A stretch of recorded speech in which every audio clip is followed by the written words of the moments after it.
A day in a life as a cream student. Tinanghali na nga ni ako ng gising. Paano ba naman yung schedule namin mula umaga hanggang gabi? Di ba sino hindi aantokin doon? Mamatay talaga ng maaga. Grabe, tulog na lang, pinagkait pa. Nagsuklay lang nga ni ako diyan at bababa na rin. Nagtimpla lang nga ni ako ng kape diyan at mamaya-maya papunta na rin ako sa isdaan namin. Ang sarap lang talagang magkape sa umaga. Kahit nga bawal, wala, hindi ko kaya eh. Pumunta na nga ako sa isdaan para silipin at magpakain na rin ng mga isda. Kada umaga nga, dito ako dumadiretso. Masarap lang talaga pagmasdan yung mga isdang lumalangoy. Nakakaalis sila ng stress kapag pinagmamasdan sila, lalo pag ang dami-dami, diba?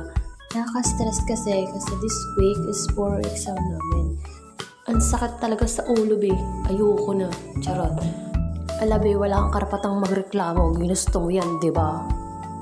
Ayan, habang chumichika ako, nagpapakain na nga pala ako ng mga goldfish. Nga pala, ipaanak lang sa goldfish namin dati. Yun lang nga muna for today's mini vlog. Bye-bye!